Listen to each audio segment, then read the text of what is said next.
Dari umur 0 sampai 39, kira-kira Muhammad itu beragama nggak? Beragama. Apa agama dia? Islam. Dari mana dia Islam? Dari mana dia tahu ini? Kan dia belum dapat wahyu. Setahu saya itu dari awal Nabi Muhammad udah Islam. Berarti Al-Quran sudah ada sebelum Muhammad lahir? Belum. Nah, terus dari mana dia Islam? Kitabnya apa kalau dia Islam? Dia membaca kitab suci apa? Bagaimana dia caranya sholat? Tuntunan sholat belum ada. Bingung kan? Iya, belum. Bingung kan? Jadi gini. Jadi dulu sebelum Muhammad lahir dan ketika dia lahir sampai berumur 39 nih ya. Mereka itu hidup di dalam sebuah penyembahan berhala ya. Tunjukkan. Kita pakai dalil-dalil dari sumber-sumber Islam sendiri. Saya tidak mau teman-teman menggunakan sumber-sumber ya, sumber-sumber yang bukan dari Islam ya. Nama-nama berhala yang mengitari Ka'bah sebelum Islam. Nih ya, ini bukan karang-karangan ini akurat.com ya. Nih. Perhatikan. Jauh sebelum masyarakat Mekah mengenal Islam, mereka memiliki 360 berhala yang mengelilingi Ka'bah. Berbagai jenis berhala yang dipuja-puja masyarakat saat itu berbahan dasar kayu, emas, perak, tembaga, dan batu. Dalam catatan sejarah, ratusan berhala yang mengotori Ka'bah dimulai dari era Amr bin Luhai. Ya, ini kok ada gambar seperti ini gimana nih? Sebentar. Iklan-iklan ini memang. Oke, saya teruskan ya. Dari seluruh berhala yang mengitari Ka'bah, Hubal menjadi sesembahan yang paling besar dan paling dimuliakan oleh kaum Quraisy. Hubal berbentuk dan seterusnya ya. Nih.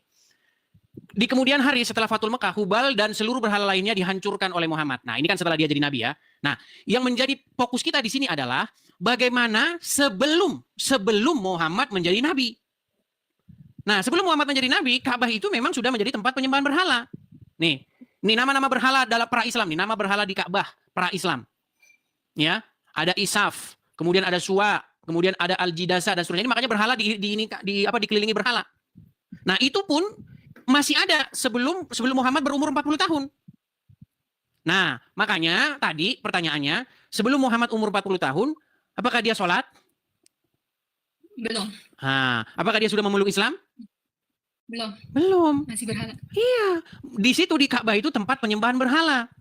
Lalu bagaimana ceritanya? Bagaimana ceritanya Allah itu ada setelah Muhammad? Ceritanya, jadi Tuhan sesembahan orang Quraisy, kaum keluarganya Muhammad, orang-orang Quraisy, mereka itu mengait-ngaitkan Allah itu dengan Tuhannya nabi-nabi Bani Israel. Itu jalan ceritanya.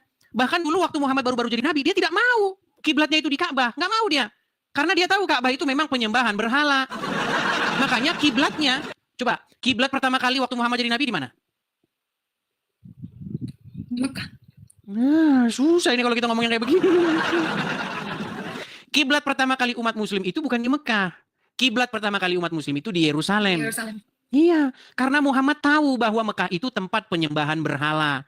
Tetapi karena orang-orang Yahudi tahu bahwa Muhammad ini bukanlah nabi, melainkan nabi-nabian, akhirnya Muhammad memindahkan kiblatnya ke tempat kiblat orang-orang Quraisy.